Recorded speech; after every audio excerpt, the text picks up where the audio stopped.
Okay, let's look at this example of circular motion. This is a free response question from AP Physics 1, 2002. I think it's Form B, question 2. I think that's what that thing at the beginning says.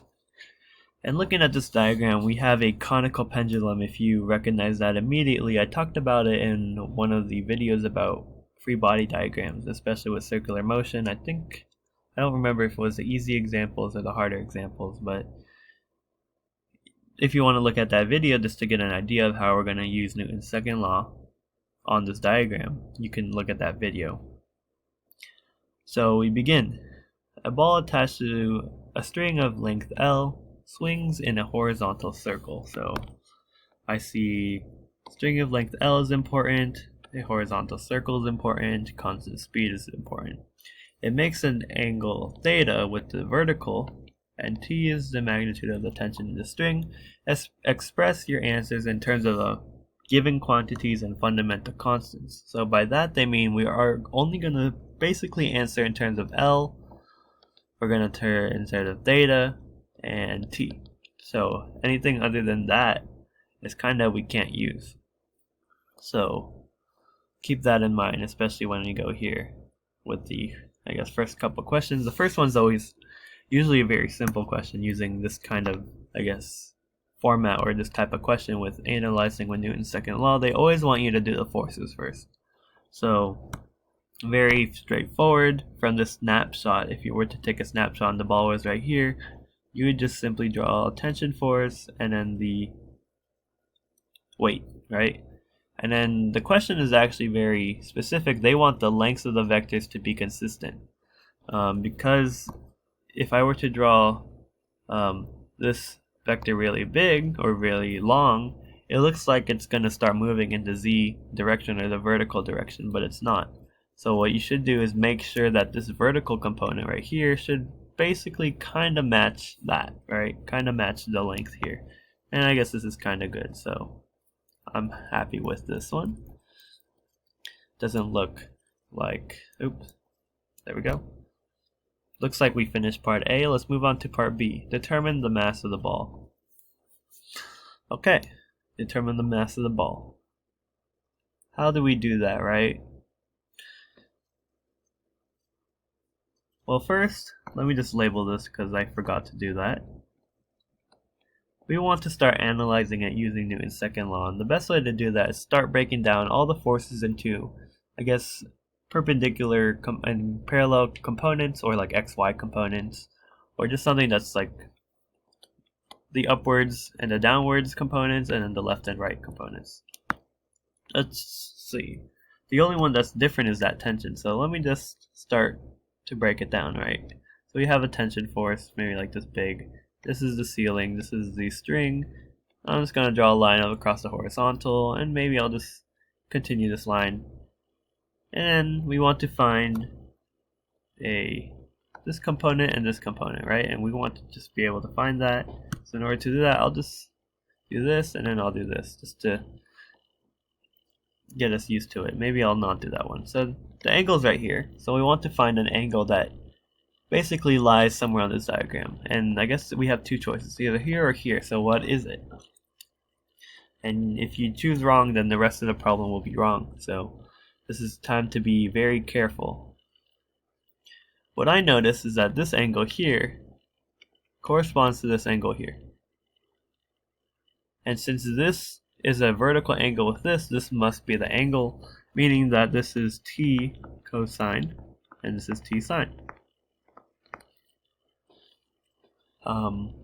I just applied some geometry definitions, right? This is corresponding and vertical. Another way to think about it is that this is parallel with this, and this is the transversal, so these are alternate interior angles, and they should be equal to each other. So let's look at it. We're looking at the mass of the ball. So let's look at it. I guess the easy one is the z direction. That's the easiest, or the vertical direction. It's not moving, so it's 0, right? We have to start with a fundamental equation, which is given on your equation sheet, whatever that is. You can't just pull out any equation out of a hat. You have to start somewhere basic, and anything that's on the equation sheet is considered basic. So Newton's first law or Newton's second law is considered a basic equation. So the sum of the forces in the z component is equal to 0. It's only t cosine theta minus mg equals 0. And this is very easy, we're just solving for mass. Mass is equal to t cosine theta divided by g. I just did algebra, right? You just apply algebra to it and you get your correct answer. So now we just make sure. Are the terms in terms of any of these quantities? There's nothing extra. M is equal to t, they give t an angle cosine, and an L, we don't need L in this case, but we do have g, and that's a fundamental constant, so it falls under this fundamental constant idea. So we can, I guess we can add g here if we really want to. So we're fine with this one, right? Let's look at part C. Determine the speed of the ball. In order to do that, we have to look at circular motion, right? So it's best to use Newton's law with circular motion, and I guess the fundamental equation I just used was Newton's first law, but I substituted in centripetal acceleration as this, right? And from this diagram, or free body diagram, we see that t sine, the sine of the tension, is equal to mv squared over r. And I'm going to see, I see that r is appearing here, but r is not a given quantity that they give us. So how do we, I'm going to zoom out because we're going to look at this diagram. How do we determine what the radius is? What is this? How is this related to any quantity that we're given? Maybe you see it right now. It's actually related to the length. In fact, this is kind of like a triangle right here, where the length is the hypotenuse, so we can, I guess, rewrite the radius in terms of the length. So since it's opposite of the angle, it should be the length times the sine of the angle. So that's what we're going to use. Length is equal to the sine of the angle. I don't know what just happened. There we go.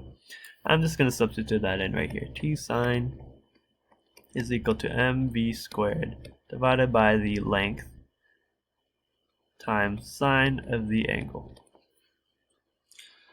Okay, but now we want to start solving for v. What else? We can't use m because they don't give us m, so how do we get rid of m? That's the question. We have to, well, we do know what m is equal to. M is equal to t cosine theta over g, so let me just substitute that in. T sine theta, so I'm just going to put this as the first term.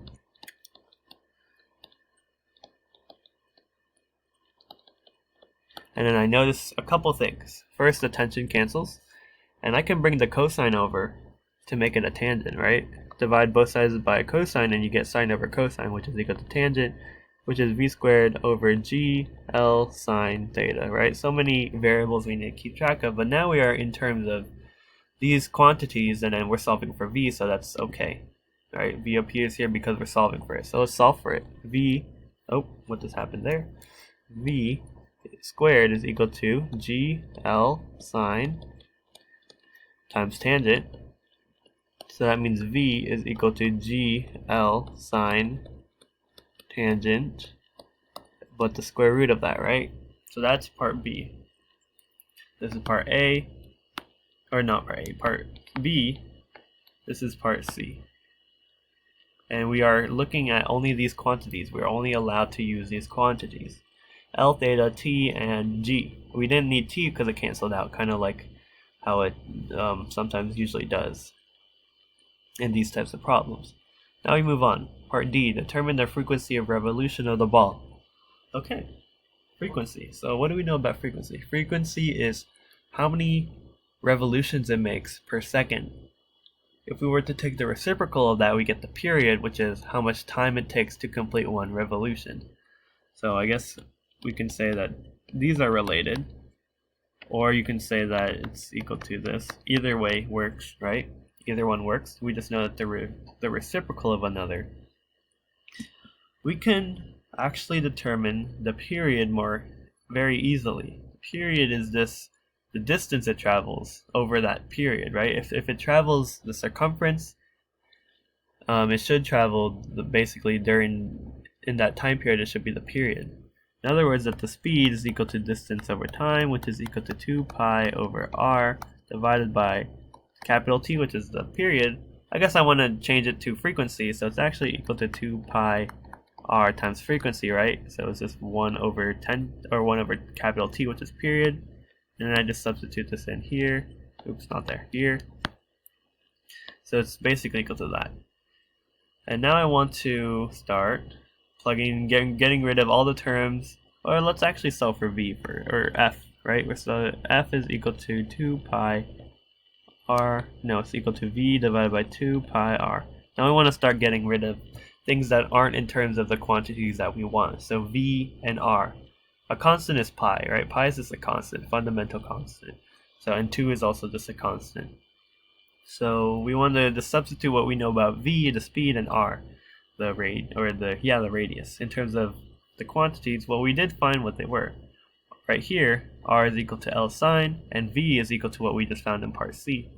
So let's substitute that in, which is equal to, so what did we find? We found it was GL sine theta tan theta square root divided by 2 pi L sine theta. And I guess if we really wanted to, we can start simplifying. Let's actually try simplifying this into something that might be better. Okay, so let's see. I guess I can bring the L into the square root by just taking the square root of the term squared. That's kind of a weird thing I'll take. So this is equal to, this is 1 over 2 pi, I'll just leave this outside, GL sine theta tan theta, I'm going to rewrite as sine theta over cosine theta.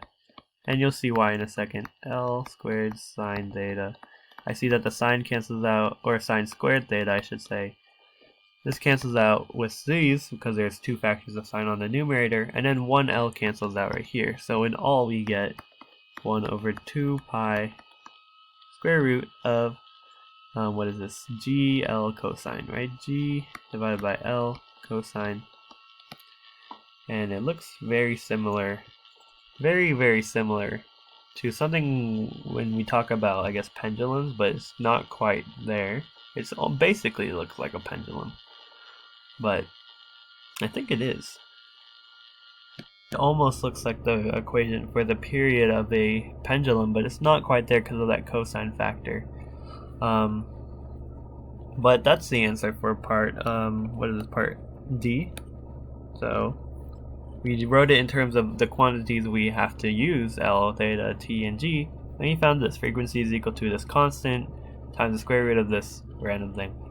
I believe you can leave it right here if you really wanted to, because it's algebraically equivalent to this, but I'm not too sure. I think this is fine because it is algebraically equivalent, because you just have it in terms of L, theta, and G, and then a constant pi, so it should be fine if you left it like this. Now we look at part E, and this one I'm just going to say it verbally. I'm not going to write it out because it takes a long time. Suppose that the string breaks as the ball swings in a circular path. Qualitatively describe the trajectory of the ball. So remember when we do circular motion, kind of all the centripetal parts disappear. So I'm just going to do a quick part. So if we were to break it at the bottom of the circle, it's just going to start drawing, kind of doing like a projectile. So it's going to, vertically it's going to fall like a parabola, but horizontally it's going to, so like a parabola. And this one's just going to maintain constant speed. So that's my qualitative description of this ball. Vertically it's going to do like a parabola, kind of like projectile motion, and then, so that means horizontally it's constant speed. And that's all the parts of this question. So taking it apart, the main idea to take away from this is getting used to this derivation style type of question where we take fundamental principles and we have to apply it all the way through using the quantities that they all tell us. And that's kind of the main theme of this. We used it in part B, part C, and part D. So get used to doing that, especially with these types of free response questions. And that's it for this video.